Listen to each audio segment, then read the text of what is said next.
오늘 말씀은 이방의 가증한 풍속을 본받지 말고 여호와의 법도와 규례를 지키라는 제목입니다. 긴장합니다. 비가 와서 멀리 못 가셨어요? 감사합니다. 오늘 말씀이 이방인이 행하는 가증한 풍속을 지키지 말고 여호와의 법도와 율례를 행하라 하는 것이 오늘 말씀의 핵심이 되겠습니다. 자, 그렇다면 먼저 우리가 생각해 봐야 될 것은 뭐냐면 이방인이 행하는 가증한 풍속이란 무엇인가 하는 거죠.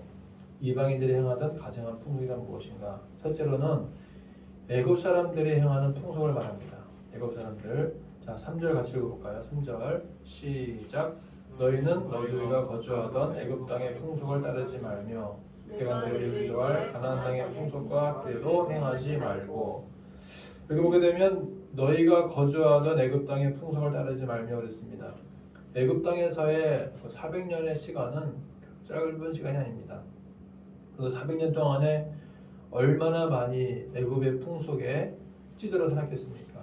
그들의 문화, 그들의 언어, 그들의 풍속, 그들의 모든 습관들을 아마 뼈가 저릴 정도로 다 배웠을 것입니다. 그러니까 이제 절대로 그때 있었던 애굽의 풍속을 따르지 말 것을 강력하게 말씀하는 것입니다. 특히 애굽 사람들은 우리가 알고 있듯이 피라미드나 스핑크스 같은 거대한 물건들을 만들어서 신적인 의미를 부여하는 것을 보게 됩니다. 피라미드에는 뭐가 있냐면 역대 왕들의 시신을 보관을 해서 제사를 드리고 있고요. 스핑크스라고 하는 것도 머리는 사람의 머리인데 몸은 사자의 몸입니다. 그래서 왕권을 상징합니다. 이 피라미드와 스핑크스가 어떤 신적인 숭배의 대상처럼 그렇게 받들어지고 있는 것을 볼 수가 있습니다. 자, 두 번째로 이방인이 행하던 가증한 풍속이 무엇인가? 앞으로 들어갈 약속의 땅에 있는 가나안 사람들의 풍속을 말합니다. 자, 3절 후반절 보니까 내가 너희를 인도할 가나안 땅의 풍속과 규례도 행하지 말고 그랬습니다. 그러니까 이전에는 애굽에서 행하던 것도 행하지 말고 앞으로 있을 가나안 땅에 들어가서 있을 풍속도 따르지 말라라고 말씀을 하는 것을 볼 수가 있습니다. 가나안 사람들의 풍속은 무엇입니까? 그모스 신을 섬기죠. 그모스 신. 이 그모스 신은 몰렉과 같은 신입니다. 몰렉. 여러분 몰렉 나오죠? 오늘 말씀에도. 모압 사람들이 섬기는 신인데 이 그모스 신은 아주 잔인하고 유아 인신 제사를 드린다고 합니다. 아주 우상 숭배하는 그런 일에는 앞장선 신이 바로 그모스 신인 것입니다. 자, 이제 보게 될 이방인들이 행하는 가증한 풍속 세 번째는 무엇인가? 자녀를 몰렉에게 주어 불로 통과하게 하는 행위, 이걸 말하는데 21절 보니까요. 다 같이 읽어볼까요? 너는 결단코 자녀를 몰렉에게 주어 불로 통과하게 함으로 내 하나님의 이름을 욕되게 하지 말라. 나는 여호와이니라. 아멘.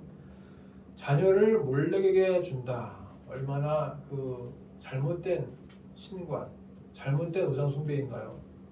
자녀가 얼마나 귀합니까? 근데 그 귀한 자녀를 몰렉에게 주어서 불로 통과하게 할 정도로 그렇게 아주 미신적이고 우상 숭배적인 행위를 하고 있다는 것입니다.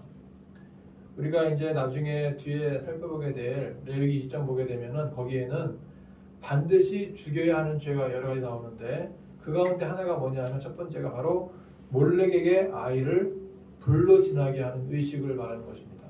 그래서 다 같이 한번 한 절씩 교독해 볼까요? 20장 6절도 5절인데 여호와께서 모세에게 말씀하여 이르시되 너는 이스라엘 자손에게 이르라. 그가 이스라엘 자손이든지 이스라엘에 거주하는 거류민이든지 그의 자식을 몰렉에게 주면 반드시 죽이되 그 지방 사람이 불로 칠 것이요. 나도 그 사람에게 진노하여 그를 이방 그의 백성 중에서 끊으리니 이는 그가 그의 자식을 몰렉에게 주어서 내 성소를 더럽히고 내 성호를 욕되게 하였음이라. 그가 그의 자식을 몰렉에게 주는 것을 그 지방 사람이 못 본 채 하고 그를 죽이지 아니하면 내가 그 사람과 그의 권속에게 진노하여 그와 그를 본받아 몰렉을 음란하게 섬기는 모든 사람을 그들의 백성 중에서 끊으리라 그랬습니다. 그러니까 이 몰렉에게 제사 드리는, 특별히 어린 아이를 제사로 드리는, 불로 태워서 드리는 그러한 제사에 대해서 하나님께서 아주 엄하게 그렇게 경계하는 것을 볼 수가 있습니다. 몰렉은 암몬의 민족 신이라고 합니다. 몰렉을 섬기며 자녀를 희생제물로 불태우는 인신 제사가 드려졌었는데, 하나님은 이미 가나안 땅에 들어가기 훨씬 전부터 이렇게 몰렉에게 드리는 인신 제사 절대 하지 말라고 경고하는 것을 볼 수가 있습니다. 하나님은 몰렉의 인신 제사를 아주 극도로 미워하십니다. 자식을 몰렉에게 준 자는 어떻게 하라 했어요? 반드시 돌로 쳐 죽여라 했습니다.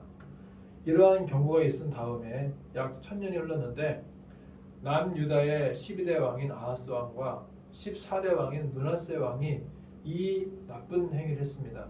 그래서 아하스가 역대 28장 보게 되면 인신 제사 드렸다고 말씀합니다.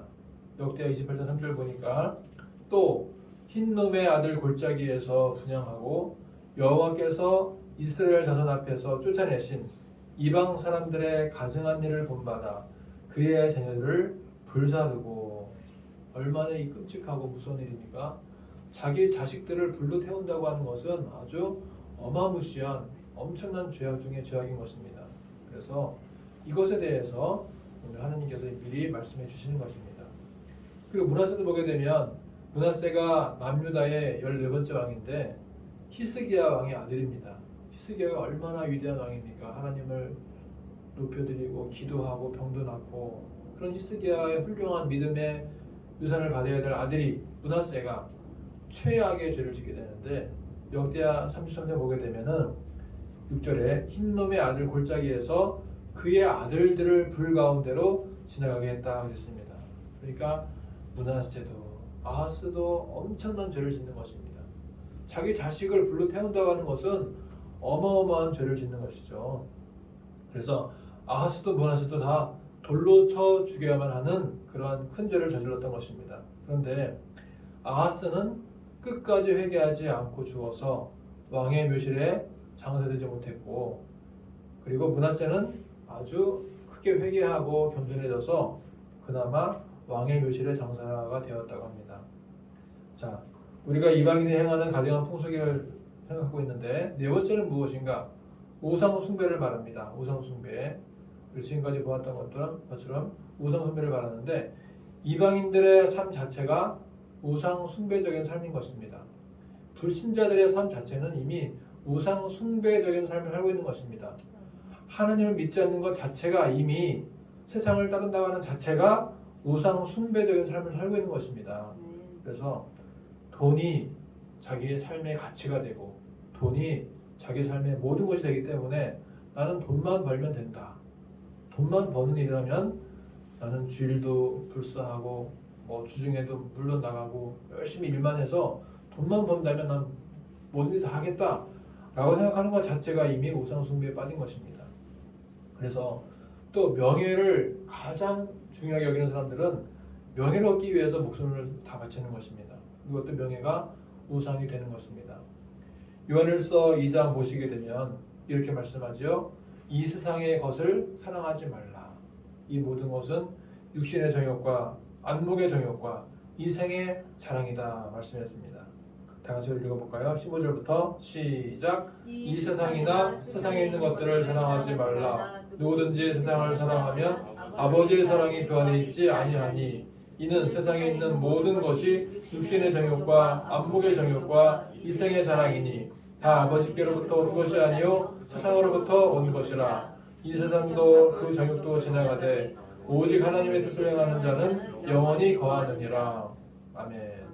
우리는 그래서 사라질 것을 쫓지 말고, 사라져 없어질 것을 추구하지 말고, 없어지지 않는 것, 영원한 것을 붙들어야 할 줄 믿습니다. 자, 다섯 번째로 이방인이 행하는 가증한 풍속이 무엇인가? 근친상간을 말합니다. 근친상간. 오늘 본문에도 보시게 되면 무려 12절이나 걸쳐서 근친상간에 대해서 경고하고 있습니다. 아버지, 어머니, 아버지의 부인, 고모, 형제의 부인, 손녀, 외손녀, 이모, 며느리 등등, 형수, 제수씨 다 마찬가지예요. 모든 이 가정 내에 이루어지고 있는 근친상간 내에서 강력하게 엄하게 금지하는 것을 볼 수가 있습니다. 르우벤이라고 하는 야곱의 아들은요, 첫 번째 아들이었는데 그의 첩 가운데 그 야곱의 첩 가운데 비라라는 첩이 있었는데 그 나이대가 비슷하니까 그 큰 아들을 르우벤과 야곱의 첩 비라가 나이 차이가 많지 않아요. 그러다 보니까 이 르우벤이 비라와 통관하다가 요셉에게 들키게 되죠. 요셉이 이야기하니까 나중에 야곱이 마지막 죽을 때 이렇게 얘기합니다. 르우벤아, 너는 내 장자요, 내 능력이요, 내 기력의 시작이라. 위풍이 월등하고 권능이 탁월하다마는 자 4절 읽어볼까요? 4절에 같이 시작. 물에 끓음 같았은즉 너는 탁월하지 못하리니 네가 아버지의 침상에 올라 더럽혔음이로다. 그가 내 침상에 올랐었도다. 아버지가 다 아는 거예요. 그때는 말하지 않았어도 죽을 때는 말을 하는 거죠. 마지막 유언할 때 르우벤 너는 그때 그 짓 했지? 하면서 단호하게 야단치는 것입니다.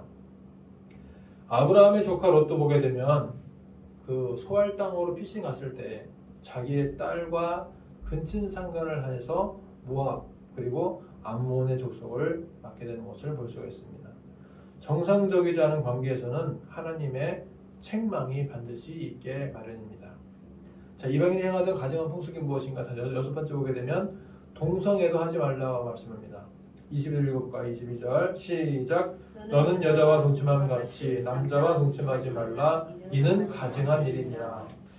남자와 남자가 동침하는 것은 가증한 거라고 말씀하죠. 이런 일이 어디 있었느냐? 창세기 19장 보게 되면 소돔성에 있었습니다.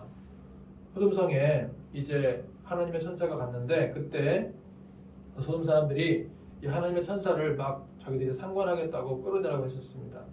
그래서 이 동침하려고 했던 것 이것이 얼마나 큰 죄악인가. 하나님께서 그 소돔성 사람들을 다 눈을 멀게 하셔갖고 그때 하나님께서 그들을 구원하신 것을 볼 수가 있습니다. 로마서 1장 27절 보시게 되면 이렇게 말씀하죠.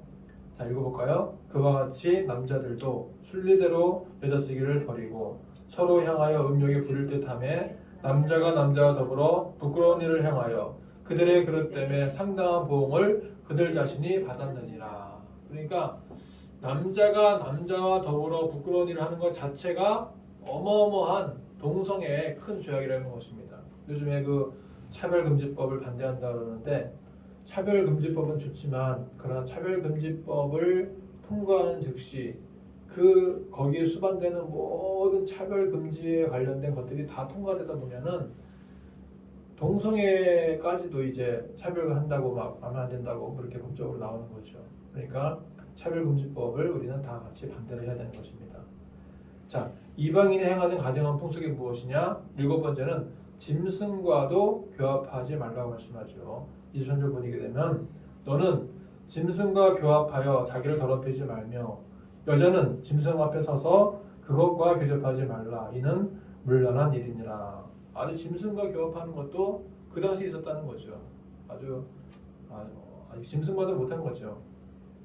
여러분 최근에 그 넷플릭스에서 화제가 되고 있고 지금 그 언론에서도 많이 화제가 되고 있는 게 뭐냐면 나는 신이다 라고 하는 그 다큐멘터리인데요. 그 JMS라고 하는 단체 교주였던 정명석이라고 하는 그 사람이 짐승의 그 이상의 성적인 문란함을 보여주고 있고 여성들을 성폭행하고 강간하는 일들이 아주 수백 번 나오는 것을 볼 수가 있습니다. 더 이상 사람이 아닌 짐승보다도 못한 존재라는 것을 만천하에 지금 드러내고 있습니다. 한때 그 정명석에 있다가 정명석의 실체를 알고 나서 30년째 그의 실체를 폭로하고 있는 단국대 수학과 교수인 김도영 교수가 말을 하죠. 조주빈이라는 사람이 N번방 사건 때문에 40년형을 받았는데 정명석은 10년밖에 살지 않았다는 거죠. 그래서 아마 정명석이가 조주빈을 비웃을 것이라고 너는 40년 살았냐? 나는 10년밖에 안 살았다 하면서 비웃을 것이라고 말을 하면서 그런 정명석의 죄질이 얼마나 극악무도한 것인가. 성폭행, 그 다음에 테러, 살인, 교사 여러 가지 죄명이 같이 묶여 있는 것입니다. 아마 지옥 끝까지 가서도 그는 그의 죄를 다 씻지 못할 것입니다. 정명석 같은 사람이야말로 정말 반강제적으로 수사를 해서 그의 실체를 드러내고 그와 관련된 모든 사람들에게 경각심을 불러일으켜야 될 것입니다. 그래서 김도영 교수도 개인적으로 정명석의 실체를 드러내다가 자기 아버지가 폭행을 당했습니다. 그래서 거의 그 반신불구가 됐었는데 그 사건이 있고 난 다음에 1년이 되지 않아서 돌아가셨습니다. 그러니까 이 나쁜 놈들은 자기들의 실체를 고발한다고 해서 테러를 행하는 거예요. 지나가다가 막 폭행하고 자동차로 막 들이받고 하는 거죠. 지금도 정명석은 자기를 폭로하는 사람들을 그렇게 협박을 하고 테러하고 있습니다. 이스라엘 백성들은 이방인이 행하는 가증한 풍속을 버려야만 했습니다. 이스라엘 백성들이 이방인의 가증한 풍속을 버리지 못하면 백성 중에서 끊어진다고 했습니다. 29절 보게 되면 이 가증한 모든 일을 행하는 자는 그 백성 중에서 끊어지리라 했습니다. 자, 그렇다면 어떻게 우리가 살아야 될까요? 어떻게 하라는 것인가요? 30절 보게 되면 너희는 내 명령을 지키라 했습니다. 4절 보시게 되면 너희는 내 법도를 따르며 내 규례를 지켜 그대로 행하라 라고 말씀합니다. 그러니까 하나님은 하지 말라 이건 말씀하시는 것이 아니라 이것을 해야 된다 저것을 해야 된다라고 말씀하시는 것을 볼 수가 있습니다. 다 같이 우리 4절 읽어볼까요? 너희는 시작. 너희는 내 법도를 따르며 내 규례를 지켜 그대로 행하라. 나는 너희 하나님 여호와이니라. 아멘. 이방인들이 행하는 풍속을 따르지 말고 우리가 해야 할 일은 무엇인가? 하나님의 법도를 따르며 하나님의 규례를 지키는 것입니다. 신명기 6장 말씀처럼 하나님의 말씀을 문설주와 인방에 다 써서 암송하고 집에 있든지 길에 가든지 밭에 있든지 하나님 말씀을 암송하라 그랬습니다. 그리고 법도와 규례대로 행하는 것입니다. 법도와 규례대로 사는 것입니다. 그것이 바로 오늘 말씀의 핵심이 되겠습니다. 우리가 찬송가 449장 보시게 되면 이런 찬양이 있죠. 예수 따라가며 복음 순종하면 우리 행할 길 화나겠네. 이방인들의 가증한 풍속을 따르다 보면 우리의 행할 길은 험해지고 험악해지고 더욱더 희미해지고 소망이 없습니다. 그러나 예수를 따라가면 복음에 순종하면 우리의 행할 길이 더욱더 환해질 줄 믿습니다. 그래서 우리가 여호와의 법도를 지키고 규례를 따라갈 때 살 수 있는 것이고 우리에게 소망이 있는 줄 믿습니다. 한 주간도 여호와의 법도와 규례를 따르고 지키며 행하기를 축복합니다. 기도하겠습니다. 우리가 행하는 모든 세상의 풍속 따라가지 않게 하시고 우리가 세상의 이방 사람들의 행하는 풍속을 따라가지 않게 하시며 오직 여호와의 법도와 규례를 따라 행할 수 있도록 인도하여 주시옵소서. 한 주간도 이방의 세상의 모든 풍속대로 살지 않게 하시고 하나님이 기뻐하시고 하나님이 원하시는 삶을 살 수 있도록 우리를 인도하여 주시옵소서. 예수님의 이름으로 기도하옵나이다. 아멘. 찬송가